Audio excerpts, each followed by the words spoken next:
എനിക്കിത് എന്റെ ഈ മുടിയൊക്കെ ഒന്ന് കറപ്പിച്ചിട്ട് സുജയുടെ അടുത്ത് ഒരു ബ്ലൗസ് തയ്ക്കാൻ കൊടുത്തിട്ടുണ്ട്, അതും കൂടെ ഒന്ന് വാങ്ങിക്കണം. ഇപ്പൊ എന്നാ കാര്യത്തിന് ഡൈ ചെയ്യാൻ പോകുന്നത്? അത് ബീനായുടെ മകന്റെ കല്യാണ നിശ്ചയല്ലേ നാളെ, അപ്പൊ അതിന് എനിക്ക് പോണം.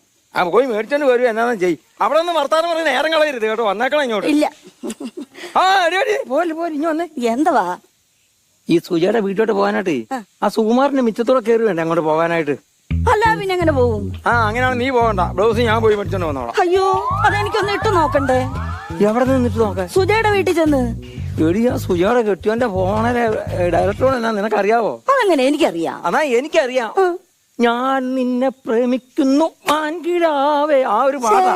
ആ പാട്ട് കേട്ടോ ആർക്കും ഒന്ന് പ്രേമിക്കാൻ തോന്നും. അയ്യോ, അതുകൊണ്ട് നീ തൽക്കാലം പോകണ്ട, ഞാൻ പോയി ആ ബ്ലൗസ് ഇട്ട് നോക്കി കറക്റ്റ് ആക്കി ഇവിടെ കൊണ്ടു തരും. അതിട്ടോണ്ട് നീ കല്യാണത്തിന് പോയാൽ മതി കേട്ടോ.